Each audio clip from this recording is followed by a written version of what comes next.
हर साल UPSC prelims के लिए 13 से 14 लाख लोग अप्लाई करते हैं। उसमें से 11-12 लाख लोग प्रीलिम देते हैं और 13-14 हजार सिर्फ प्रीलिम पास होते हैं।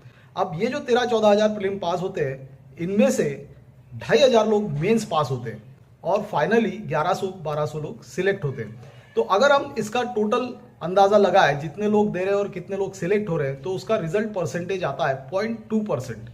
तो बाकी लोग क्या करते हैं? बाकी लोग फिर से प्रीलिम्स देते हैं, फिर से मेंस देते हैं, और या कई लोग सिर्फ प्रीलिम्स ही देते रह जाते हैं और ऐसे करते करते 5 से 6 साल, कई बार 8 साल इस चक्री में बर्बाद करके बाहर निकलते हैं। इस वीडियो में हम एक प्रूवन स्ट्रैटेजी के बारे में चर्चा करेंगे जो आपकी प्रिपरेशन को स्ट्रीमलाइन ही नहीं करेगा बल्कि आपकी सफलता भी निश्चित करेगा।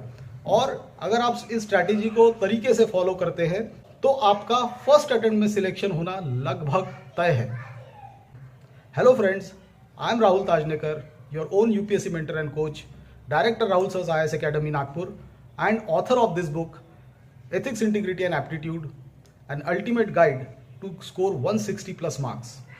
जिस स्ट्रैटेजी की हम इस वीडियो में चर्चा कर रहे हैं वो है इंटीग्रेटेड स्ट्रैटेजी।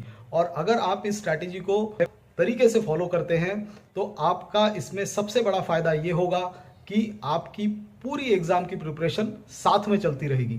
नहीं तो होता ये है 90% कैंडिडेट्स के साथ कि वो प्रीलिम्स की ही प्रिपरेशन करते रह जाते हैं और वो भी प्रिपरेशन उनकी कभी पूरी नहीं होती। तो इसीलिए आपको अगर हम इंटरव्यू छोड़ भी दें तो प्रीलिम्स और मेंस की प्रिपरेशन साथ में करनी चाहिए। उसका सबसे बड़ा फायदा ये है कि अगर आप प्रीलिम्स पास होते हैं तो आपकी उस साल के मेंस क्लियर करने की संभावना बहुत बढ़ जाती है। उसका एक मैं आपको प्रैक्टिकल रीजन भी बताना चाहता हूं और वो ये है कि प्रीलिम्स और मेंस में सिर्फ 2.5 महीने का गैप रहता है और इस गैप में आप मेंस की पढ़ाई शुरू नहीं कर सकते, क्योंकि मेंस में 500 नंबर का एक ऑप्शनल होता है। आपको एसेज की भी प्रैक्टिस करनी होती है और आपने जितनी पढ़ाई की है उसका रिटर्न फॉर्म में जो प्रैक्टिस करनी है वो सब 2.5 महीने में बिल्कुल नहीं होगी। तो इसीलिए आपको इन सब की प्रिपरेशन पहले से ही करते रहनी है। तो इस वीडियो में एंड तक बने रहिएगा और हम इस वीडियो में जो आपकी मेन चैलेंजेस है पहले उसके बारे में बात करेंगे और उन चैलेंजेस का निवारण कैसे किया जाए उसके बारे में उसके बाद बात करेंगे।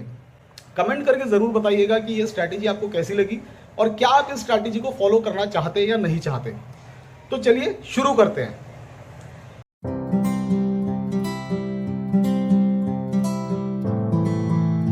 So the 3 key challenges that candidates face during this preparation are: number 1, vast syllabus; number 2, intense competition; and number 3, issues in time management। तो हम इन तीनों challenges को एक एक करके बात करते हैं और कैसे इंटीग्रेटेड प्रिपरेशन आपकी इसमें हेल्प करेगी उस बात पे भी आगे चर्चा करेंगे। तो सबसे पहला चैलेंज है वास्ट सिलेबस। देखिए, इस यूपीएससी का जो सिलेबस है it is like an ocean, लेकिन वो जितना बड़ा दिखता है उतना बड़ा रियल में है नहीं। अगर आप इस वीडियो को एंड तक देखेंगे तो आपको ये बात समझ में आ जाएगी। तो वो कैसे? यूपीएससी का जो सिलेबस है वो वेल डिफाइंड है और मेंस के जितने भी सवाल आते हैं वो हमेशा सिलेबस में से आते हैं। जो सिलेबस में पॉइंट्स लिखे हैं उसी पे सवाल आते हैं।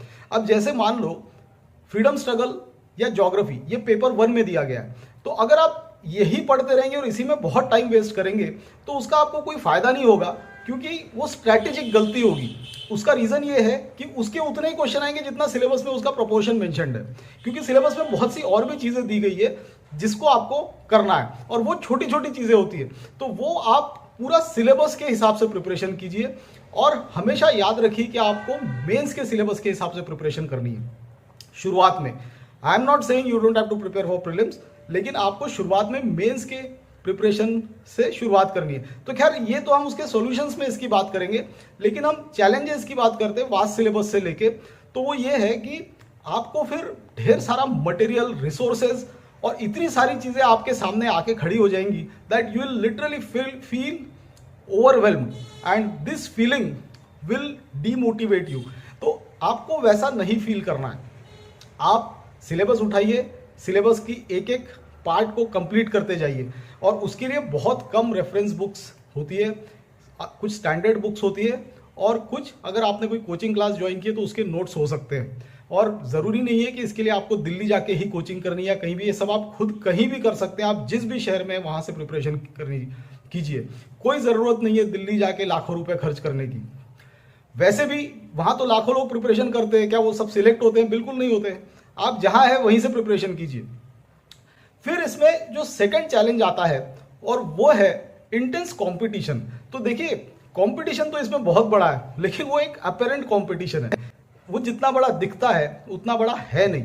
उसका कारण ये है, अगर 11-12 लाख लोग प्रीलिम्स दे रहे हैं तो क्या वो सही में एक दूसरे के कंपटीटर्स हैं? वो बिल्कुल नहीं है। उसमें से कितने लोग तो ऐसे ही फॉर्म भर के एग्जाम देने पहुंच जाते हैं just to have a feel of it. तो ये तो आपके कंपटीशन में है नहीं। फिर कई लोग थोड़ी बहुत प्रिपरेशन करके उसमें चले जाते हैं, कई लोग एक आध साल प्रिपरेशन करते हैं लेकिन वो ठीक से नहीं करते वो लोग। तो ऐसे करते करते उसमें नॉन सीरियस कंटेंडर्स ही ज़्यादा होते हैं, तो रियल कंपटीशन उसमें होता नहीं है। इसके ऊपर मैंने एक वीडियो बनाया है, तो ये वीडियो आप ज़रूर देखिए, जिसमें आपको उसका एक रियल कंपटीशन का अंदाज़ा आएगा। तो अब ये हम इसकी बात करते हैं कि रियल कॉम्पिटिटर्स कितने होते हैं। तो रियल कॉम्पिटिटर्स जो होते हैं वो हार्डली 2,500 से 3,000 लोग ही होते हैं। चाहे वो कितने लाख लोग दे रहे हैं, वो इममटेरियल है। वो क्यों होते हैं तो मैं ब्रीफली बता देता हूं। देखिए, प्रीलिम्स देने वाले लाखों लोग होते हैं, तो प्रीलिम्स उसमें से क्वालिफाई कितने लोग करते हैं? 13-14 हजार लोग। अब मेजॉरिटी जनता तो यही निकल गई। अब ये जो 13-14 हजार लोग प्रीलिम्स पास हो रहे हैं, उसमें से safely you can assume more than 50% और even 60-70% people are not prepared for mains. वो सिर्फ प्रीलिम्स की पढ़ाई कर रहे थे, हिस्ट्री, ज्योग्राफी, पॉलिटी, इकोनॉमी ये सारी कर रहे थे। तो 1-2 साल बाद उनका प्रीलिम्स क्लियर हो गया, उन्होंने करंट अफेयर्स भी कर लिया, सीसैट भी क्वालिफाई हो गए, तो किसी तरह से प्रीलिम पास हो गया, लेकिन वो मेंस के लिए प्रिपेयर्ड नहीं होते। तो अब आप ये 14,000 में से 7-8 हजार लोग तो ऐसे ही निकाल दीजिए, तो कितने बचे? 6,000 लोग। अगर हम 8,000 लोग भी माइनस करते हैं 14,000 में से, तो कितने बचे? 6,000 लोग। अब ये जो 6,000 लोग हैं, ये भी एक दूसरे के कॉम्पिटिटर्स यानी रियल कॉम्पिटिटर्स नहीं होते। ये 6,000 लोग जो है, इसमें से कितने लोग होंगे जिन्होंने मेंस की प्रिपरेशन की होगी, लेकिन उनका ऑप्शन बहुत अच्छे से प्रिपेयर्ड नहीं है। उन्होंने ऑप्शनल जो 500 नंबर का है, 1750 में से 500 नंबर का ऑप्शनल, जिसकी उन्होंने कभी आंसर राइटिंग करके प्रैक्टिस नहीं की होगी, उन्होंने ऑप्शन की पढ़ाई की है, लेकिन उसके आंसर्स लिखना, फास्ट लिखना, अच्छे आंसर्स लिखना, एग्जाम्पल्स के साथ, इंटीग्रेशंस के साथ, ये सब प्रैक्टिस उन्होंने की नहीं होती, उन्होंने ऐसे नहीं लिखे होते। कितने लोग मेंस देने जाते हैं, वो अपना पहला ऐसे सीधा एग्जाम में ही लिखते हैं। तो ये सब कोई आपके कॉम्पिटिटर्स नहीं है। तो ये 6,000 में से 3,000 लोग तो आप और माइनस कर दीजिए, तो बचे कितने? 3,000 या 2,500। तो बस 2,500 से 3,000 लोगों में कंपटीशन है और उसी में से 1,000 लोगों ने सिलेक्ट होना है। So actually this exam is very easy. और इसी के ऊपर जो मैंने वीडियो बनाया है वो आप जरूर देखिए, उसकी लिंक आपको डिस्क्रिप्शन में मिल जाएगी। फिर एक इसमें जो थर्ड बहुत बड़ा चैलेंज आता है, that is related to time management. अब कैंडिडेट्स इसकी पढ़ाई तो शुरू कर देते हैं, लेकिन एक पीरियड आता है जब वो उसको सस्टेन नहीं कर पाते। देखिए, इसमें परसिस्टेंस ज़्यादा इंपॉर्टेंट है rather than studying hard for a couple of days. तो आप भले ही 3-4 घंटे अगर रोज पढ़ाई करते, लेकिन 3-4 घंटे आप सस्टेन्ड वे में पढ़ाई करते रहिए। You must persist in this process. Consistency is very important. और उसके लिए आप पहले ही दिन से 7-8 घंटे की पढ़ाई करने की शुरुआत या कोशिश मत कीजिए। उसका कारण ये है कि वो आप ज़्यादा से ज़्यादा 1 दिन करेंगे या 2 दिन करेंगे। This thing you have to increase gradually. जैसे मान लो कोई स्पोर्ट्समैन भी है, उसको जैसे ओलंपिक में अगर किसी को compete करना है, तो उसको ओलंपिक में जो वर्ल्ड रिकॉर्ड है उसको पहले दिन से थोड़ी ना चेज करना होता है। वो स्पीड वो धीरे धीरे बढ़ाता है। अपनी स्विमिंग, कोई स्विमर हो या कोई एथलीट हो, वो स्पीड उनका कोच उनसे धीरे धीरे बढ़वाता है, और फिर एक लेवल पे आने के बाद वो compete करने की पोजीशन में आ जाते हैं। तो ऐसा ही आपको यूपीएससी में भी करना है। ये मत सोचिए कि आपने कोई क्लास ज्वाइन की, आपने कल से डिसाइड किया पढ़ाई करने की, तो मैं आज ही 8 घंटे पढ़ाई कर लूंगा। ऐसा नहीं होगा। आप अगर कर भी लेंगे तो वो उसको आप सस्टेन नहीं कर पाएंगे। इसीलिए आपको सबसे पहले इसमें आपका टाइम मैनेजमेंट करना बहुत ज़रूरी है, और टाइम मैनेजमेंट कैसे करना है उसी पे हम आगे चर्चा करेंगे। हमने ये 3 चैलेंजेस के बारे में तो बात कर ली। अभी हम एक एक करके इन्हीं चैलेंजेस को कैसे ओवरकम करना है उसके बारे में बात करते हैं। तो अपना फर्स्ट चैलेंज था that vast syllabus. So vast syllabus के प्रॉब्लम को सॉल्व करने का सबसे आसान तरीका है कि आप पहले कॉमन एरियाज को आइडेंटिफाई कीजिए। प्रीलिम्स और मेंस दोनों में कौन कौन से कॉमन एरियाज है वो आइडेंटिफाई कीजिए, उनको पहले पढ़ना शुरू कीजिए। क्योंकि जो 80 to 85% जीएस का सिलेबस ओवरलैपिंग होता है। तो लेकिन जीएस आपको याद रखना है कि 3 ही पेपर में आने वाला है, GS1, GS2 और GS3, क्योंकि GS4 तो पूरा ही अलग पेपर है, वो एथिक्स इंटीग्रिटी एप्टीट्यूड पे, जिसपे मैंने किताब भी लिखी है, अभी वो मार्केट में भी आ चुकी है, उसकी लिंक आपको डिस्क्रिप्शन में मिल जाएगी। तो आप फिर बचा उसमें ऐसे और फिर बचा ऑप्शनल। तो जीएस जो हिस्ट्री, पॉलिटी और economy, geography, science tech, ecology, environment, art and culture, ये पढ़ने में कैंडिडेट्स सालों साल लगा देते हैं, उनकी उसकी भी पढ़ाई कभी पूरी नहीं होती। अगर हम अज्यूम करें कि उसकी पढ़ाई आपकी पूरी भी हो गई, आप उसके मास्टर भी बन गए, तो आपका प्रिपेयर कितना हुआ मेंस में से? सिर्फ 750 नंबर का, ठीक है, 250 मार्क्स ईच। तो जीएस के 3 पेपर है, आपका सिर्फ 750 नंबर का ही प्रिपेयर हुआ। तो इसीलिए आपको पहले तो कॉमन एरियाज आइडेंटिफाई कीजिए और उसकी अच्छे से पढ़ाई कीजिए, उसमें एमसीक्यू पैटर्न से भी पढ़ाई कीजिए और आंसर राइटिंग के साथ भी पढ़ाई कीजिए। तो फिर उससे आपका क्या होगा कि आपकी एक इंटीग्रेटेड पढ़ाई यहाँ पे शुरू हो गई। अब इस इंटीग्रेटेड पढ़ाई को आपको आगे बढ़ाना है। तो वो कैसे? आपने पहले हाफ में, अपना दिन का जो पहला हाफ है उसमें आप जीएस के टॉपिक्स पढ़िए, और सेकंड हाफ में आपका जो बाकी का 1000 नंबर का बचा है वो उसकी पढ़ाई कीजिए, क्योंकि वो कब करोगे आप? वो प्रीलिम्स के बाद नहीं कर सकते आप 90% कैंडिडेट्स यही तो सबसे बड़ी गलती करते हैं कि उनको लगता है कि एक बार प्रीलिम क्लियर हो जाए बाद में मेंस की प्रिपरेशन करेंगे। वो दिन कभी नहीं आता। पहली बात तो ऐसे लोगों का प्रीलिम क्लियर नहीं होता, और यही वो लोग हैं जो उस चक्री में पड़े रहते हैं और 5-6 साल बर्बाद करके निकलते हैं। तो अगर आपको भी इनमें से एक बनना है, 5-6 साल की मस्ती करनी है, तो आप यही कीजिए, प्रीलिम की पढ़ाई करते रहिए। यूट्यूब पे आपको कई सारे वीडियोस मिलेंगे प्रीलिम्स को 6 महीने में कैसे क्लियर करें, 7 month plan, 6 month plan, 5 month plan. ये सारे बेकार है, this is all nonsense, because they will never tell you that आपको मेंस में क्या करना है। अगर आपको वो ये तो बताते हैं नहीं कि प्रीलिम्स क्लियर हो भी गए तो आपका उसका फायदा क्या है। See, there is no point in clearing just prelims unless you pass the entire exam. So you have to pass this entire exam in one go. This thing you should always keep in mind while appearing for this exam. तो आपने पहले half में GS के topics करने हैं और second half में बाकी के टॉपिक्स करने हैं, जैसे जिसमें तो आपका एथिक्स, इंटीग्रिटी, एप्टीट्यूड आ गया। अब इसमें सिलेबस ज्यादा नहीं होता, लेकिन इसमें आपको आंसर राइटिंग प्रैक्टिस बहुत करनी है, आपको इसमें सोचना बहुत है, तो उसको भी तो आपको प्रैक्टिस करना ही पड़ेगा ना। आप पहली बार के एग्जाम, मेंस के एग्जाम में जाके सोचोगे, अगर वैसा करोगे तो आप सिलेक्ट ही नहीं होंगे। और वही तो होता है, वही सबके साथ होता है, 90% कैंडिडेट्स यही करते हैं। So that strategy I am telling you is a proven strategy. If you follow it you will definitely make it.